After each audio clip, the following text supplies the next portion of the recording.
Nchi ya Zimbabwe inaendelea kushuhudia ufufuo mkubwa wa sekta ya kilimo licha ya kuendelea kukabiliana na vikwazo vya kimataifa, kwa mujibu wa mkurugenzi mtendaji wa kanda ya kusini mwa Afrika katika Benki ya Maendeleo ya Afrika, Eugenio Paulo.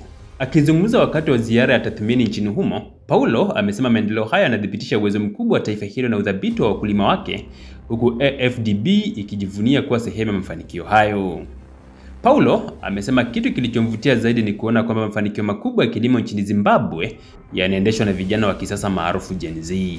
Alisema vijana hao wanaonyesha ubunifu, ustahimilivu na ujuzi unaoweza kubadilisha kabisa sekta ya kilimo barani Afrika. Nilichokiona kinatia moyo. Wakulima wanaofanya mambo makubwa zaidi kwenye kilimo ni vijana, alisema Paulo.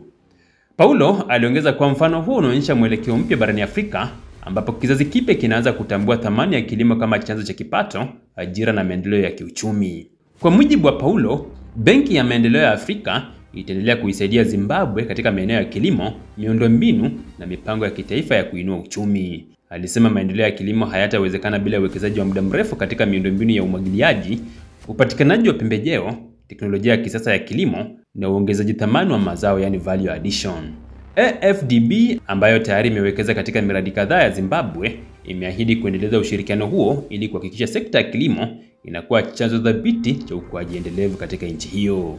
Paulo aliwataka vijana kutoka mataifa mengine ya Afrika kuiga mfano wa Zimbabwe, ambako hata watu waliokuwa na taaluma katika sekta nyingine sasa wanarudi mashambani kutokana na kuona fursa kubwa za kiuchumi katika kilimo. Vijana barani Afrika wanapaswa kuangalia kinachotokea Zimbabwe. Watu wenye taaluma kwingine wanaanza kuona thamani iliyopo kwenye kilimo, alisema Paulo. Kauli hii inaendana na kampeni pana barani Afrika inayolenga kuhamasisha vijana kuona kilimo kama biashara yenye faida badala ya shughuli iliyozoeleka isiyo na mapato. Kwa miaka mingi, kilimo kimekuwa uti wa mgongo wa uchumi wa Zimbabwe, kikichangia ajira na pato la taifa. Licha ya changamoto kubwa kama mfumuko wa bei na vikwazo vya kimataifa, taifa hilo limeendelea kuongeza uzalishaji wa mahindi na tumbaku, kupanua miradi ya umwagiliaji, kuimarisha usalama wa chakula na kuongeza idadi ya vijana wanaoingia kwenye kilimo cha kibiashara. Maendeleo haya yanachukuliwa kama ishara ya kurejea kwa nguvu ya sekta ya kilimo ambayo miaka mingi iliyopita ilikuwa imeathiriwa na misukosuko ya kiuchumi. Paulo amesema AfDB itaendelea kufanya tathmini nchini humo na kutafuta maeneo zaidi ya kuwekeza ili kuharakisha ukuaji wa kilimo na miundombinu katika nchi ya Zimbabwe.